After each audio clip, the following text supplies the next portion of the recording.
One of the most hyped MMA cards in recent years, full of fun fights throughout, is in the books. UFC 291 was the UFC's return to Salt Lake City after we saw Leon Edwards secure one of the greatest KOs in UFC history to create a legendary moment. Could UFC 291 recreate and give us moments like they did before in Salt Lake City? And could this massively hyped card live up to expectations and deliver after we just got the arguable card of the year at UFC 290? Let's find out. This is the Fight Franchise and the recap and review of UFC 291. The early prelims began with Priscilla Cachoeira taking on Miranda Maverick. Miranda Maverick fought brilliantly in a 3-round fight, being great on the feet and on the ground. Miranda secured the takedown in the 3rd round and would cinch up an armbar to secure the submission win in a great performance and fight to start the card. The next fight, Uros Medic took on Matthew Semmelsberger. This fight was super fun and competitive and back and forth, with Semmelsberger doing great, dropping Medic with a leg kick. Medic came back and had his own success on the feet. The fight was wild and went into the 3rd round, where Medic secured a spinning back fist and smashing Semmelsberger with ground and pound to secure the win. This was a super crazy and fun fight which built on the fight before it.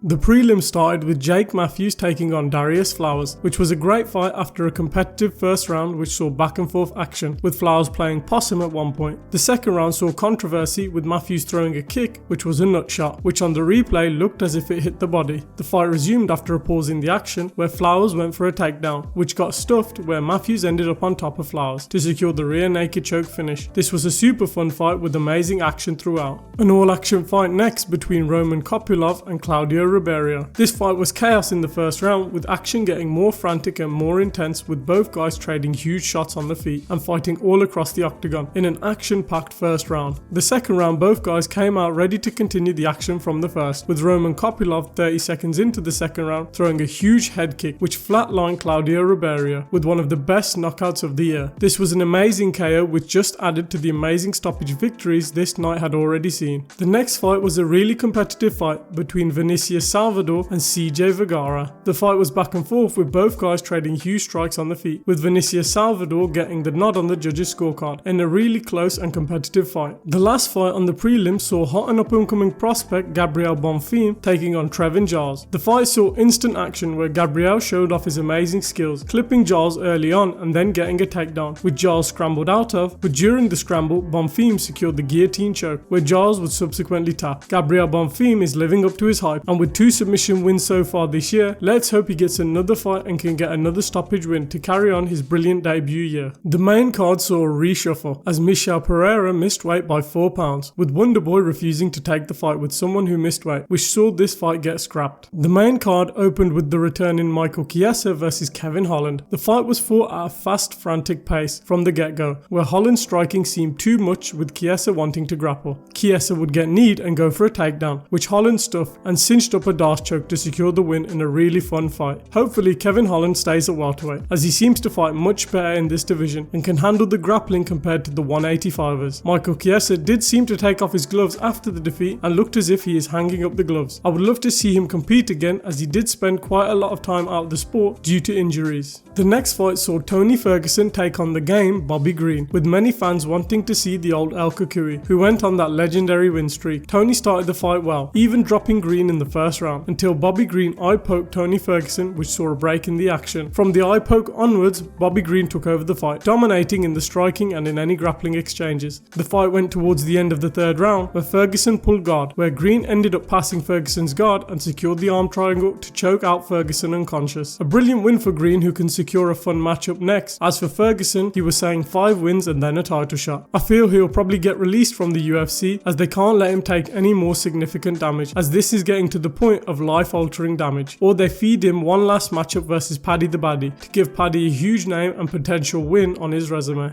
The co-main event was a highly anticipated matchup between one of the UFC's new biggest stars, Alex Pereira, taking on the former light heavyweight champ Jan Blachowicz in a fight to determine the next title contender. Many fans were hoping for a war on the feet with this fight, as both guys are known for their huge knockout power. Jan would spend the first round with a grapple heavy approach, trying to secure the rear naked choke. Failing to get it in the first round, round, which saw Yan come out looking heavily tired in the second round, which saw Alex landing the better strikes in the second round, and even managing to stuff and get up from takedowns. The third round was mainly fought on the feet, with both guys trading strikes, with Yan securing a takedown in the last 40 seconds, doing no damage. The fight went to the judges' scorecard with Pereira getting the nod, which is how I scored this fight. This sets up an exciting fight for the vacant title between Jiří Procházka and Alex Pereira, which I can't wait for. As for this fight, I was super hyped for it, but just didn't deliver the excitement I wanted, as it was a really cagey affair with both guys wary of each other's power. But to get Jiří and Alex Pereira next, it makes it all worth it. The main event saw the rematch of the fight of the year from 2018 between Justin Gaethje and Dustin Poirier for the BMF title, which I have been hyped over for the last few months, shown in my previous pay-per-view reviews. I have been saying this fight would be a car crash. It wasn't exactly that, but we got a car crash finish. They both squared off in an intense and close first round, with both guys trading shots, with the fight going through the gears and ready to get going. Dustin seemingly won the first round with the more slick striking. They both came out for the second round with Dustin pushing the pace. However, Justin Gaethje would fake a punch and come up with a head kick which wrapped around Dustin's head and knocked him out cold. This was unbelievable, and it was conclusive. Justin Gaethje is arguably one of the most exciting fighters ever and the certified BMF. To knock out Poirier like that and to earn a title shot after Islam and Oliveira compete in October is amazing for him.